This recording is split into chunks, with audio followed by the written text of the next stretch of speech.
Does truth exist? Because you have faith, does that make this book true? Does God exist? So when someone says there is no truth, if you apply the claim to itself, what should you say? Is that true? They don't think Christianity's true. They're talked out of it.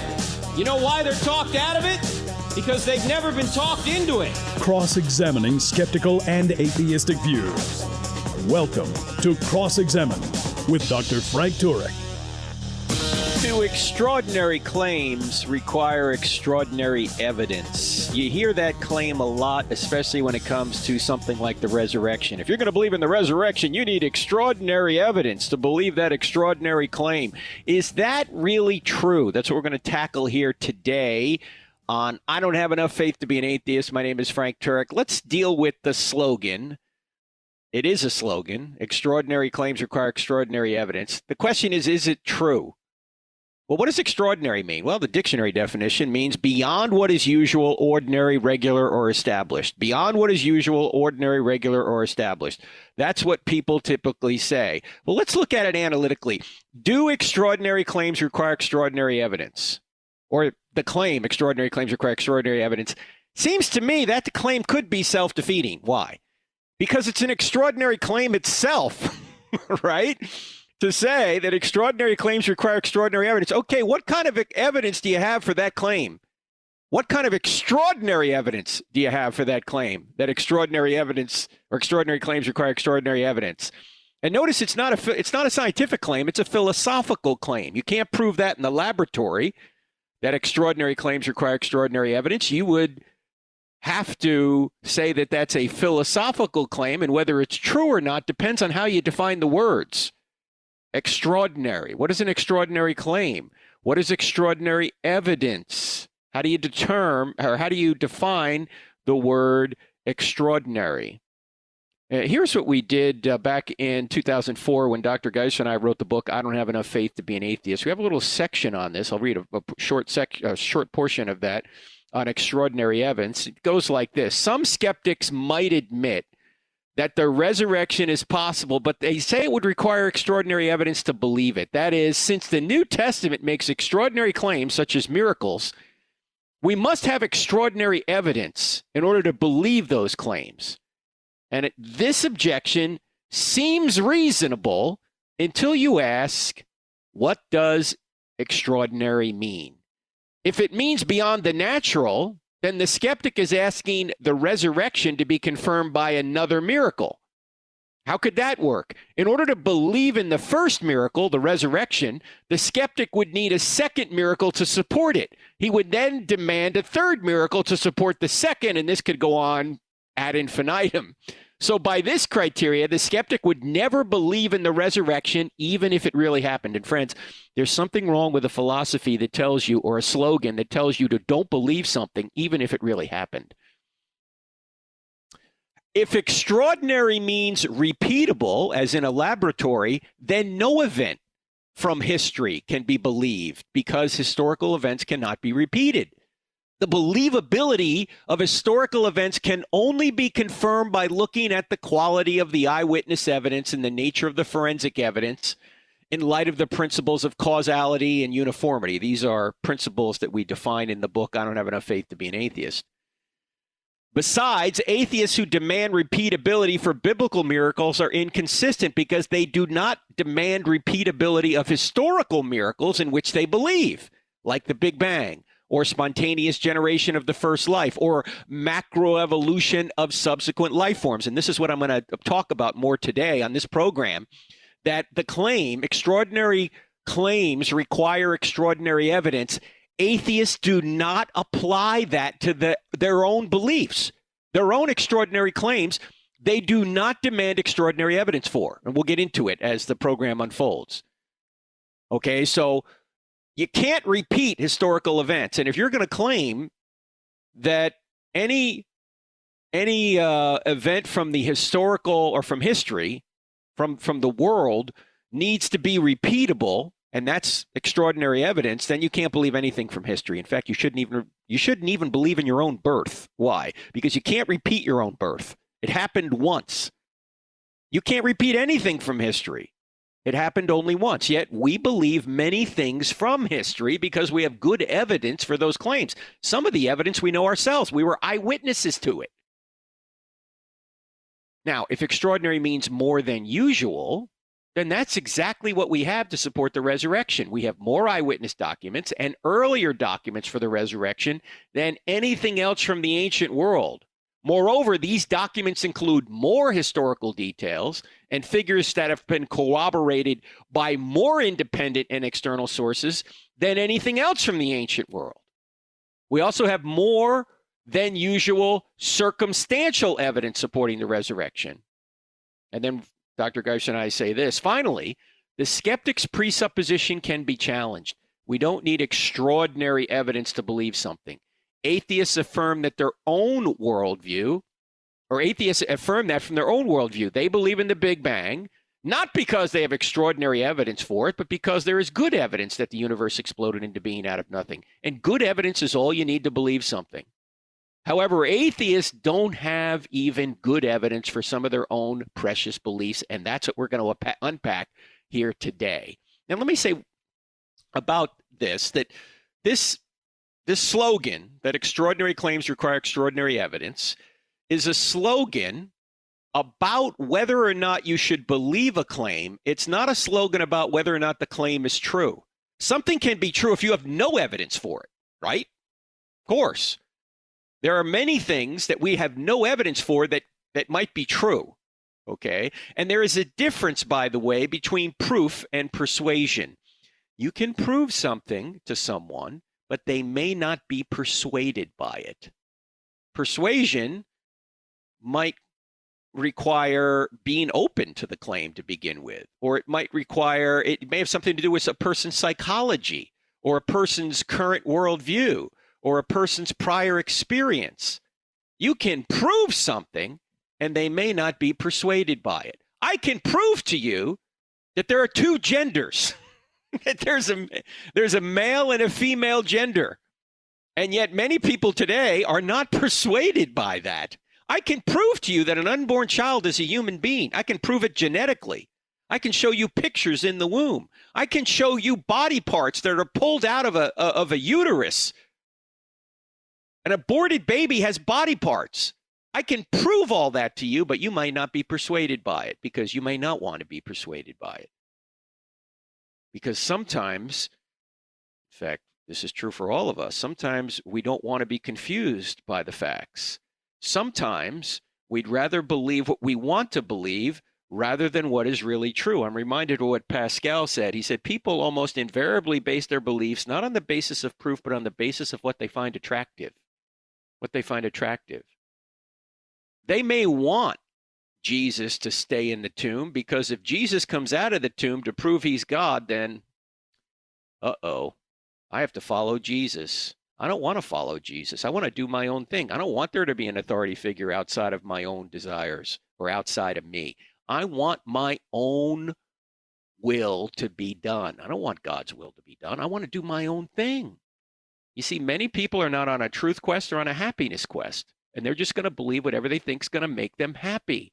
So there's a difference between proof and persuasion. You can prove something to someone, depending on how you define proof, but people may not be persuaded by it.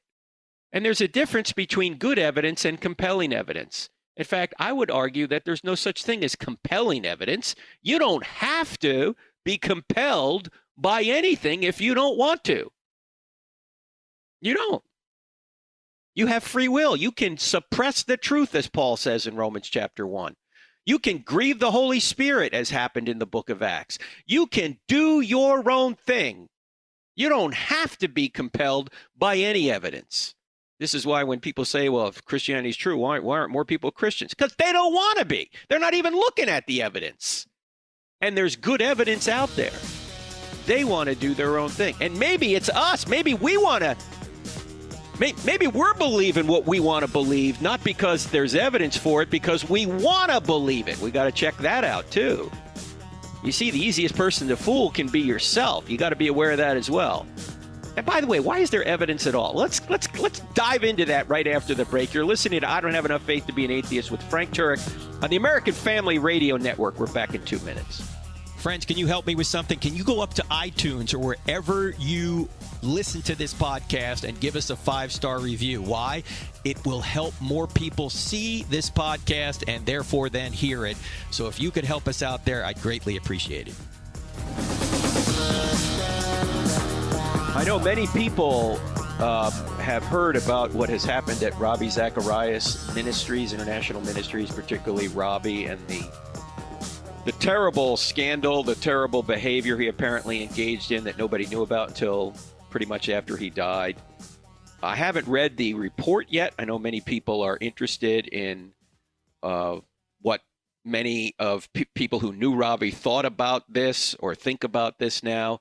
I think we're probably going to talk about this on the next podcast because I haven't had an opportunity yet to read the report. It just came out yesterday, and I'm recording this on Friday, February 12th. Lincoln's birthday, by the way. Also Darwin's birthday. Interesting.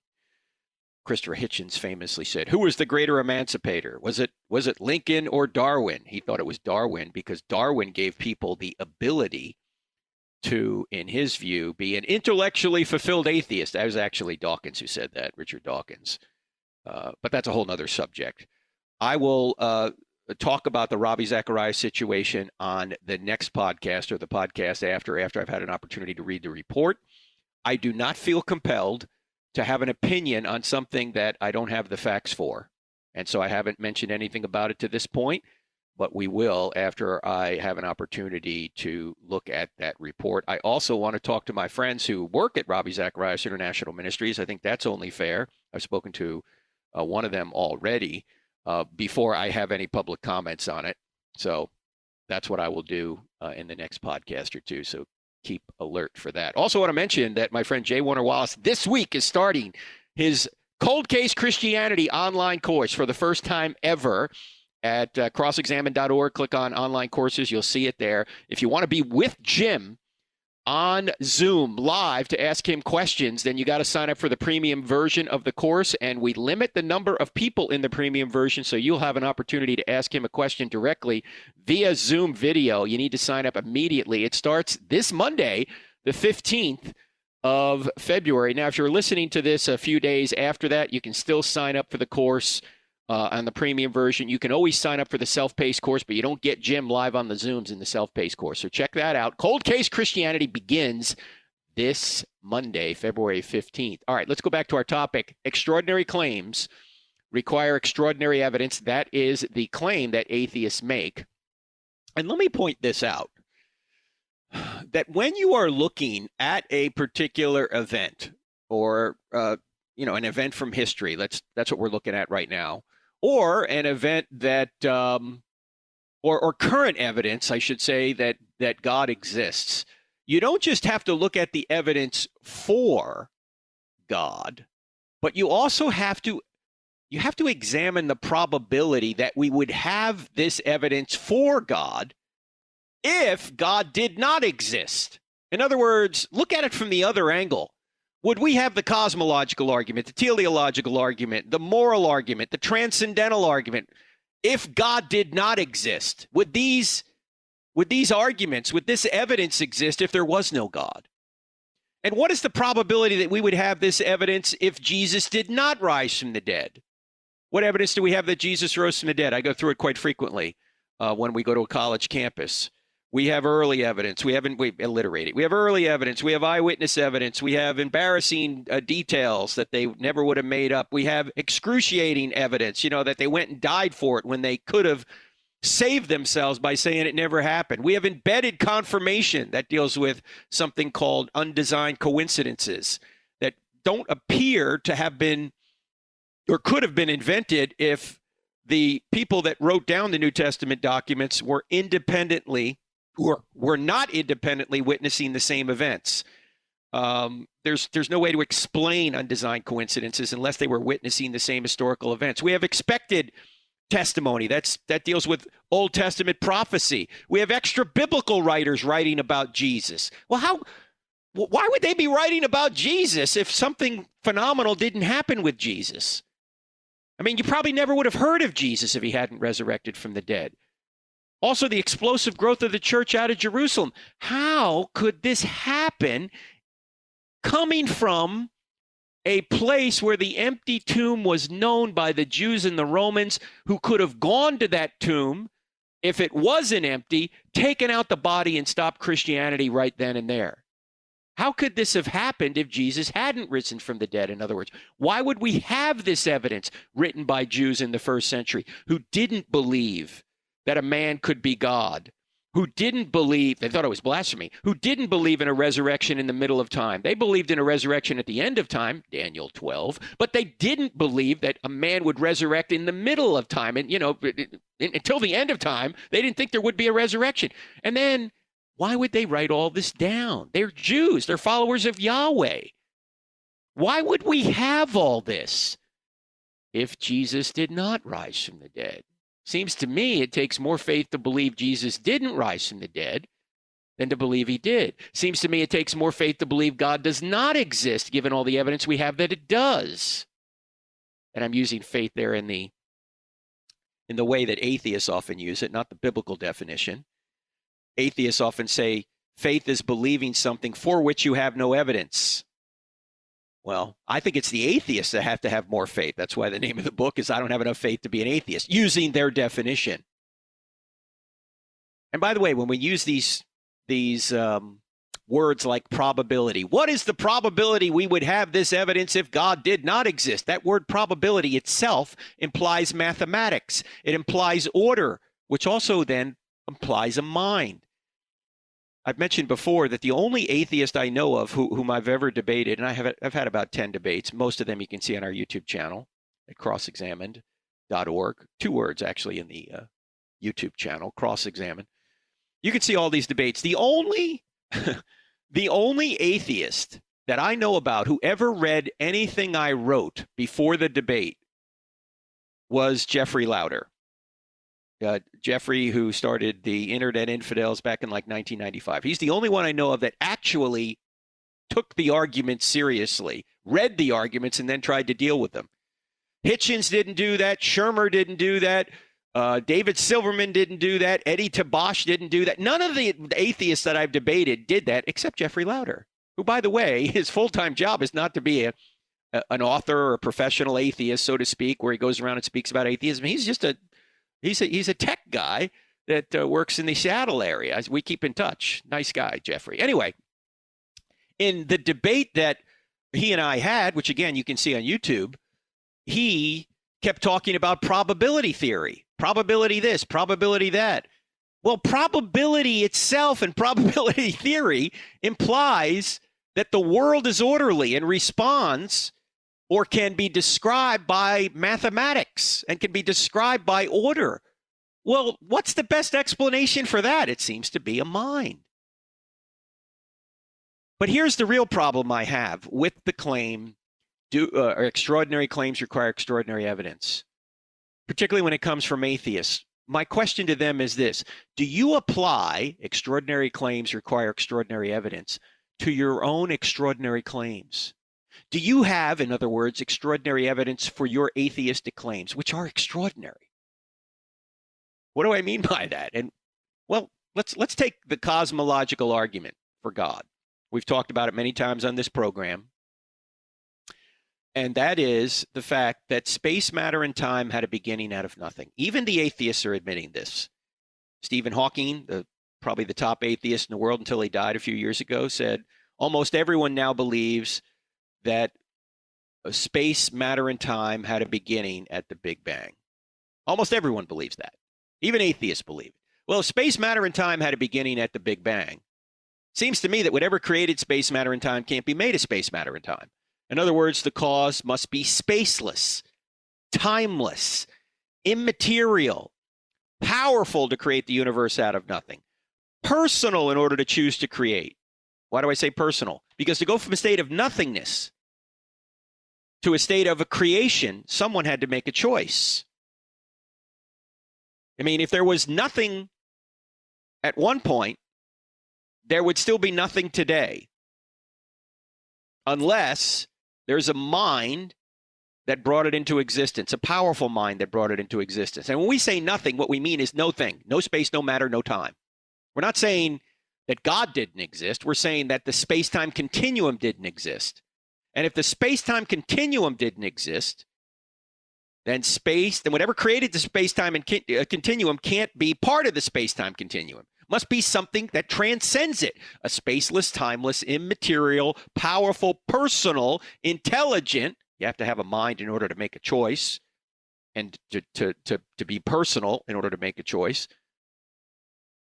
Now, when you think about a spaceless, timeless, immaterial, powerful, personal, intelligent cause, who do you think of? God.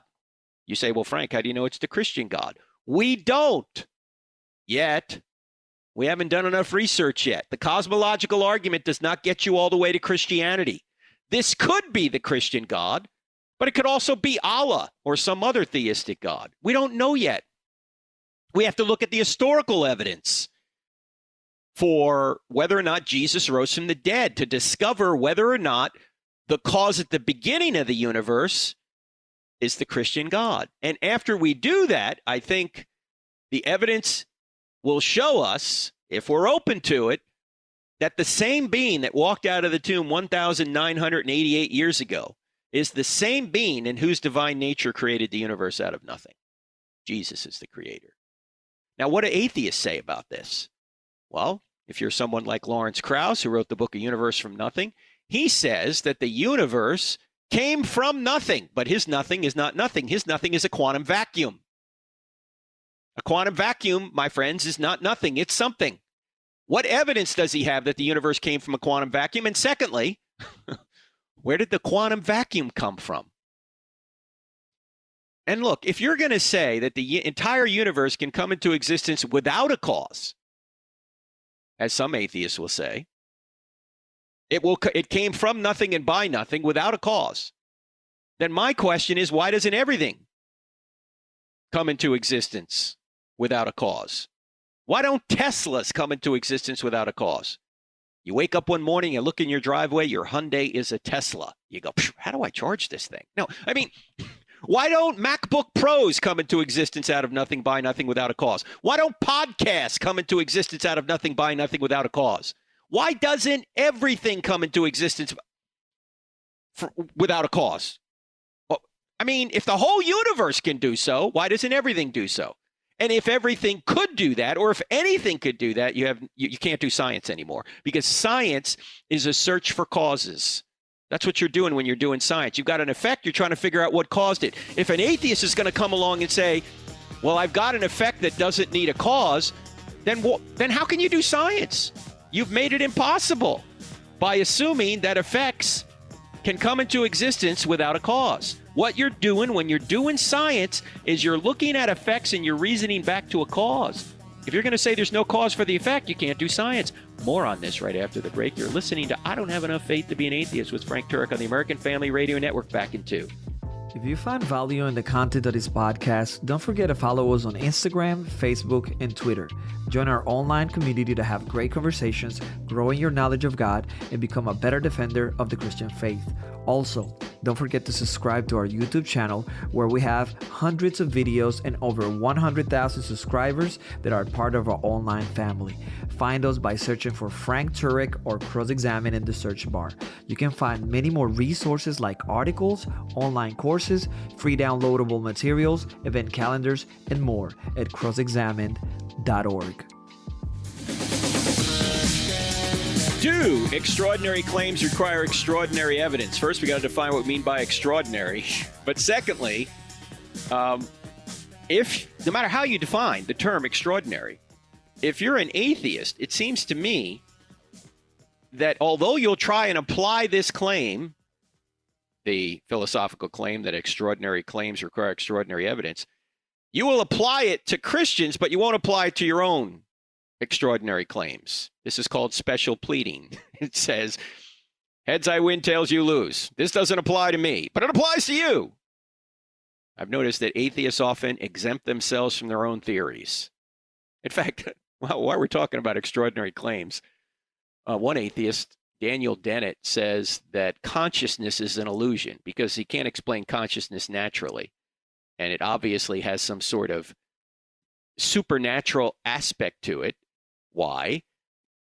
Because if we're molecules in motion, if we're just moist robots, why should we believe anything? Well, first of all, how do we have consciousness? And secondly, why should we believe anything we think if everything is controlled by the laws of physics?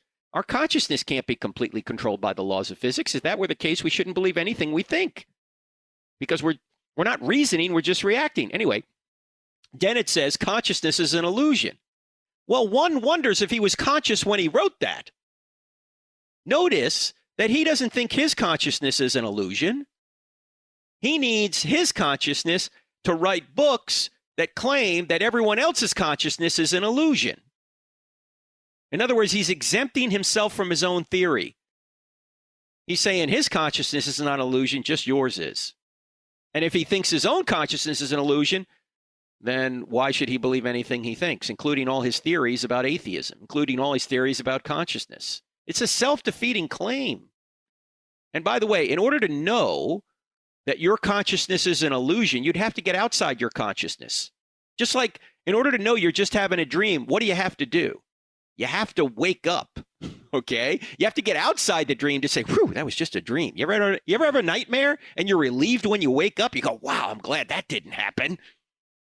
Yeah, the only way you know it didn't happen is because you got the more than knowledge of being awake. You got outside the dream to say that was just a dream. Same thing is true with consciousness. To say that your consciousness is just an illusion, you'd have to get outside your consciousness. You would have to have consciousness outside your own consciousness. You'd have to have some sort of super consciousness.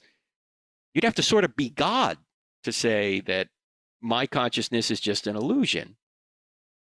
So it's a self-defeating claim. Now, that's an extraordinary claim, isn't it? Isn't it extraordinary to say that consciousness is an illusion? Does he have any evidence for it? No, he has zero evidence for it. Zero! And yet he's claiming it's true. So the atheist does not even live by his own maxim that extraordinary claims require extraordinary evidence. They don't do so at the beginning of the universe, as I mentioned. They're claiming, well, the universe could come into existence out of nothing by nothing. That's an extraordinary claim, never been witnessed. And there's no evidence for it, and yet you're claiming it's true. The universe came from a quantum vacuum. Extraordinary claim, never been witnessed. Yet you're claiming it's true. How much evidence do you have for it? Zero. There's no evidence for it. Oh, we've seen that particles come into existence without a cause in the quantum vacuum. You've seen that? Really? How do you know that's true? It could be that your very attempt to witness the quantum realm is causing the unpredictable phenomenon you are witnessing. This is sometimes Heisenberg's uncertainty principle. Heisenberg's uncertainty principle doesn't say that things in the quantum realm are coming into existence without a cause. What it says is you can't predict the simultaneous speed and location of any quantum particle. Why can't you predict it? Well, maybe it's because when you try and observe it, you're disturbing the quantum realm, so you can't predict the simultaneous speed and location of a quantum vacuum or a quantum particle in the quantum vacuum. Now, all this is very controversial. What I'm saying may not be true. I'm simply saying it's possible. The very opportunity or the very attempt to observe the quantum realm may be the cause of the disturbances or the unpredictable nature of the quantum realm that you are witnessing. Because if you try and observe it by putting a photon of light off a quantum particle, the photon may have more mass than the quantum particle you're trying to observe, and so by putting light on it, you're causing the disturbance. And you think the disturbance is what's happening, but you're actually causing the disturbance. It's sort of like putting your head in a beehive and wondering why all the bees are buzzing around. Because you put your head in there, that's why. Or it's like witnessing your eyelashes in the microscope.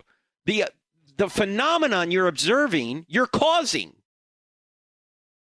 And even if you're right that things are popping into existence without a cause in the quantum realm, that doesn't mean that that's evidence for that the entire quantum realm doesn't have a cause or the entire universe doesn't have a cause.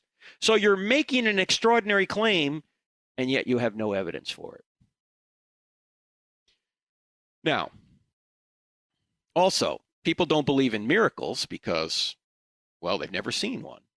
Well, you believe in a lot of things you've never seen, right? You believe in your mind. Have you ever seen it? Nope. You're using it right now. You believe in the laws of logic. Have you ever seen those? Nope. You're using them right now. You believe in justice. Have you ever seen justice? A lot of talk about justice, by the way, in our society. It's important, obviously, but justice is not something you see. It's not a physical thing.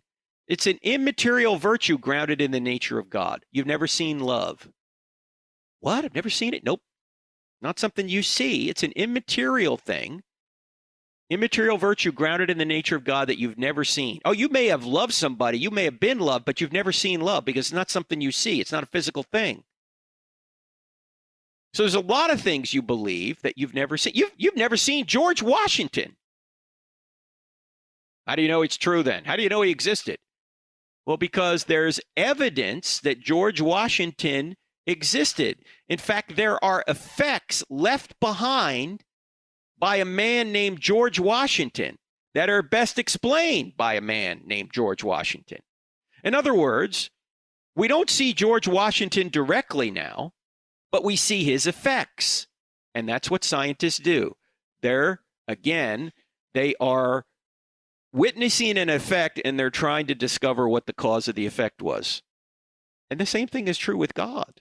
We don't see God directly. He's an immaterial being. We won't see him for who he is until we get to heaven, the beatific vision, 1 John chapter 3, verse 2. We won't see him for who he is until we get to heaven. In the meantime, we see his effects. This is why Paul says his invisible qualities are clearly seen so that men are without excuse. His divine attributes are clearly seen so men are without excuse. You see the effect, and so you reason back to the cause. You see a creation, you reason back to a cause, there must be a creator. You see design in the universe, that's the effect. You reason back to a cause, there must be a designer. You have a moral law that is pressing on you. That's the effect. You reason back to a cause, a moral lawgiver. So you get these attributes of God by what's called natural theology. You don't even need the Bible to know this stuff. You have effects, you reason back to a cause. So you see an effect, the universe. You see space, matter, and time being effects. You reason back to a cause, a spaceless, timeless, immaterial, powerful, personal, intelligent, moral being that created and sustains all things. You're reasoning from effect back to cause. And by the way, miracles are possible because if the first verse of the Bible is true, in the beginning God created the heavens and the earth, then every other verse is at least possible. And we now even have atheists admitting that the data for the first verse, in the beginning, God created the heavens and the earth, the data that there was a beginning, is true. It's true that there was a beginning. Even atheists are admitting it. And if there was a beginning, there must be a beginner, a spaceless, timeless, immaterial, powerful, personal, intelligent cause. So atheists try and explain the beginning of the universe, an extraordinary claim that either nothing caused it or the quantum vacuum caused it, which itself would need a cause. An extraordinary claim with not only not extraordinary evidence, no evidence. How about the teleological argument, the fine-tuning of the universe? Do you realize the initial conditions of the universe are fine-tuned? What do I mean by the initial conditions? Well, how the universe began. From the very beginning, Stephen Hawking, again, the great atheist physicist, said this about the beginning of the universe, and this is probably an underestimate. Hawking said if the expansion rate of the universe was different by 1 part in 1,000 million, a second after the Big Bang, the universe would have collapsed or collapsed back on itself or never developed galaxies. In other words, if the expansion rate were imperceptibly different from the very beginning, this universe wouldn't exist, or if it did exist, there'd be no life on it. No galaxies would have formed. Yet here we are. It's an extraordinary claim to say that there was no designer for this, because the evidence shows there was. You can't make any sort of evolutionary argument for the initial conditions. Why? Because the expansion rate did not evolve over time to that rate. It started there. Seems to me the best explanation is the same being that created space, matter, and time. It's the same being that fine-tuned the expansion rate to be precisely what it needed to be for this universe to exist. It's an extraordinary claim to say that this just happened by chance. What's chance? Is chance a cause? Does chance cause things? Who caused this? Chance. He was just here. No, chance is not a cause. Chance is a word we use to describe mathematical possibilities. Chance doesn't cause a thing. Chance is a word we use to basically to cover our ignorance. When scientists use the word chance, in this context anyway, what they really mean is we don't know. That's not extraordinary evidence, friends. Or that's not extraordinary evidence for the extraordinary claim that there was no mind behind the universe, that there is no intelligence behind the universe.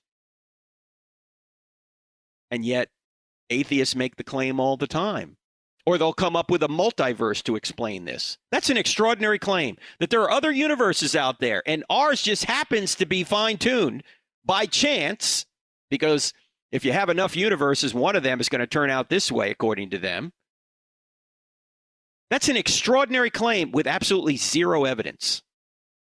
No, there's no evidence there's a multiverse. We can't witness we can't witness these universes that are other than ours. We can't get outside of our own universe and witness these things. There's no evidence for it.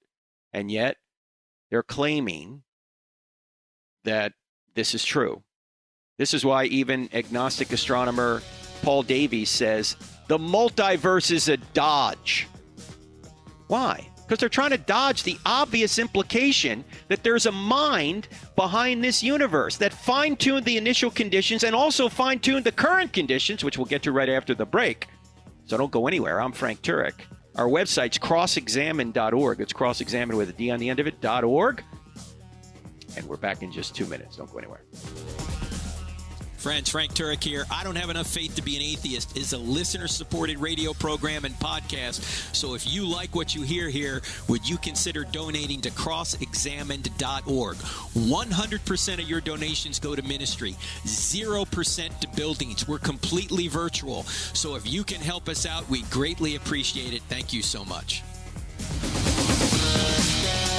Welcome back to I Don't Have Enough Faith to Be an Atheist with Frank Turek on the American Family Radio Network. We're talking about this idea or this claim, this slogan that atheists often bring up when they say things like extraordinary claims require extraordinary evidence. And right now we're in the middle of pointing out that they don't even apply that to their own claims. They're exempting themselves from their own theory. Okay? How about the current conditions of the universe? Say gravity. If the gravitational force were altered by more than 1 part in 10 to the 40th power, we would not exist. What's 1 part in 10 to the 40th power? That's 1 part in 1 with 40 zeros following it. You say, Frank, I can't get my head around that number. I know, neither can I. So let me give you an illustration.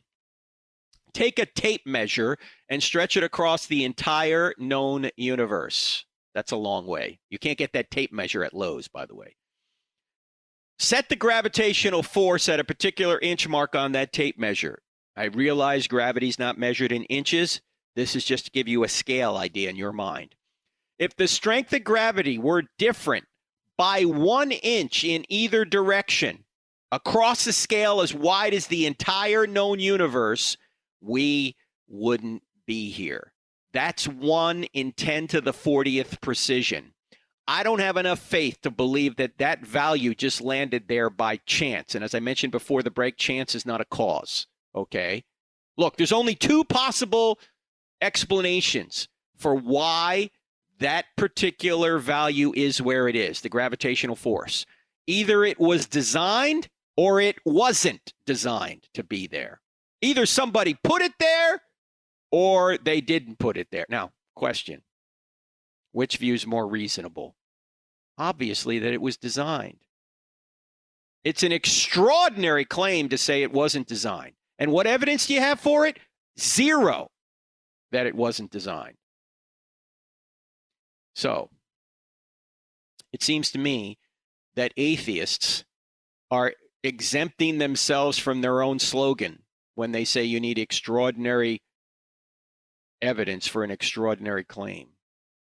And let me ask you guys a question. What about natural laws themselves? This is one natural law, gravity, of course.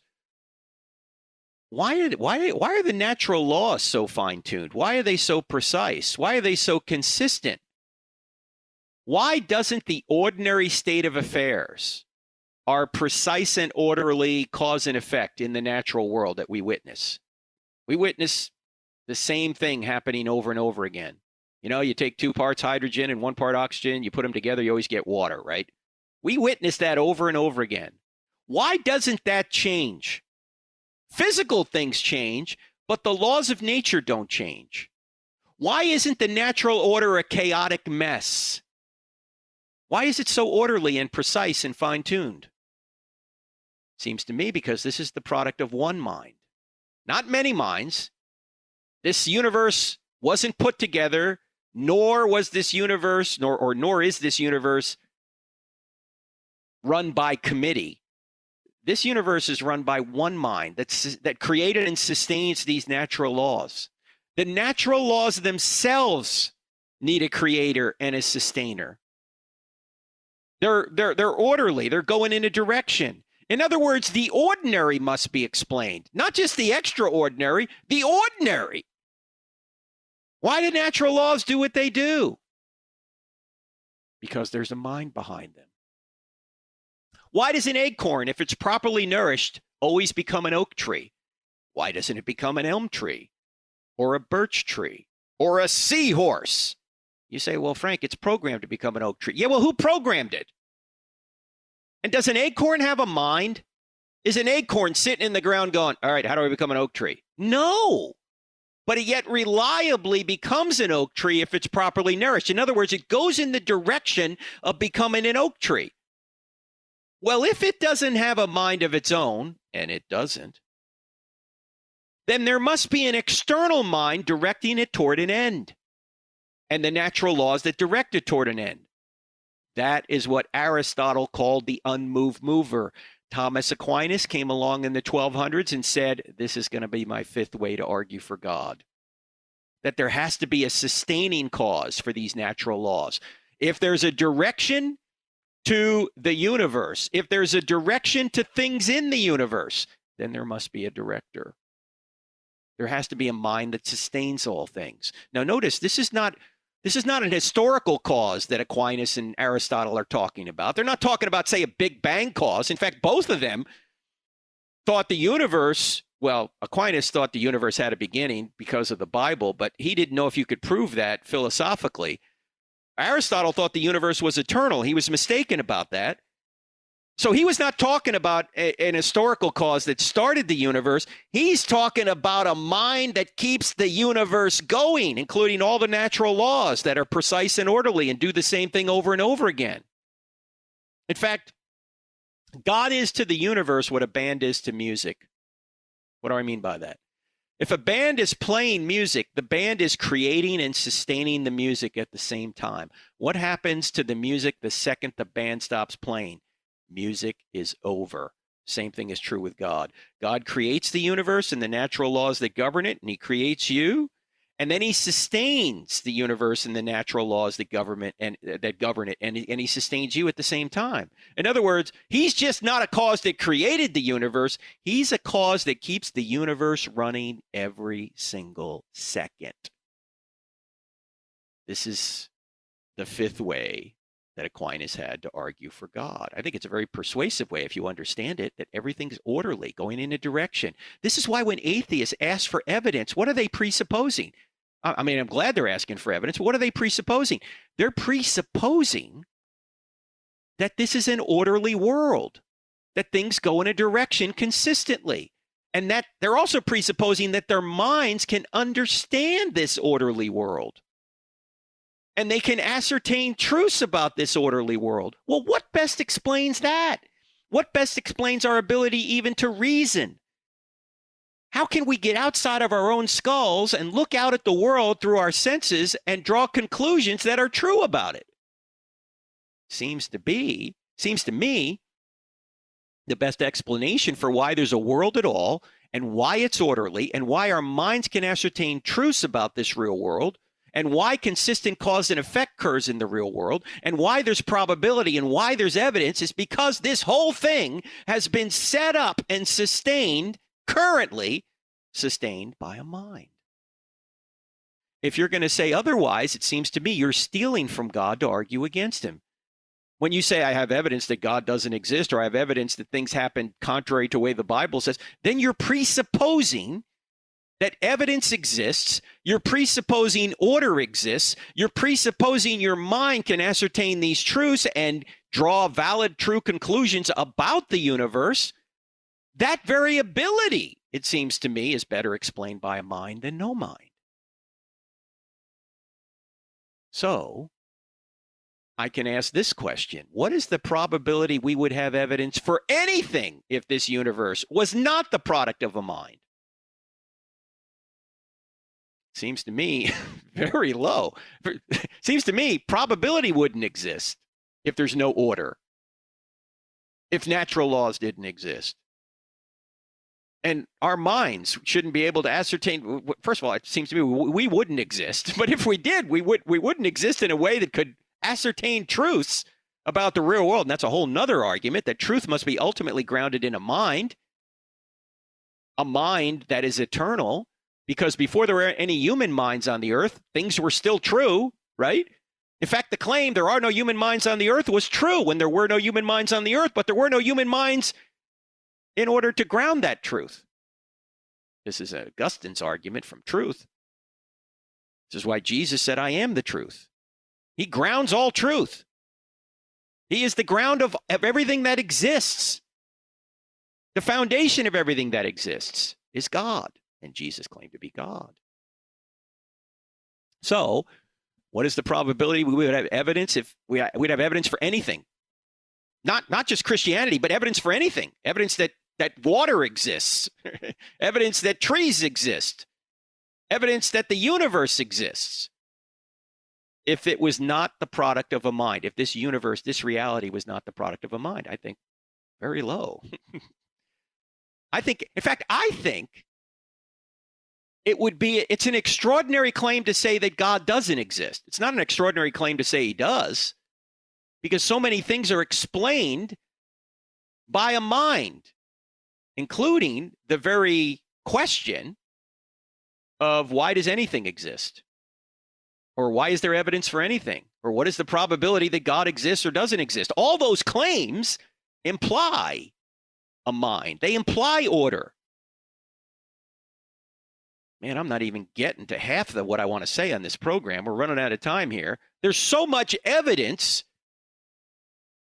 that Christianity is true, that a mind exists, and our very desire for evidence and our very ability to acquire evidence presupposes a mind that I don't even have enough time to cover it all here. We're going to have to cover this in a future program, either in the next podcast or the one after. But if you want to know, by the way, evidence for the resurrection and evidence for Christianity, then you may want to sign up for Jim's course, the Cold Case Christianity course, which, as I say, starts Monday. Go to crossexamine.org, click on online courses, and get in now, because once we reach a certain level, we close the course for the premium version. Otherwise, there's too many people in it, and you won't have an opportunity to ask Jim a question. I don't know. There's several Zooms for this particular course, Cold Case Christianity. I'm going to teach a new course on the book of Romans, the great book of Romans, probably my favorite book in the Bible. That's going to begin toward the end of March or early April, so keep an eye out for that. But in the meantime, check out Jim's course, Cold Case Christianity. And also want to mention, I'm going to be in Charlotte, North Carolina, which is my hometown, by the way. This coming, the 23rd, I'm going to be here in Charlotte for a home game. Go to our website, crossexamine.org, which, by the way, is being updated right now.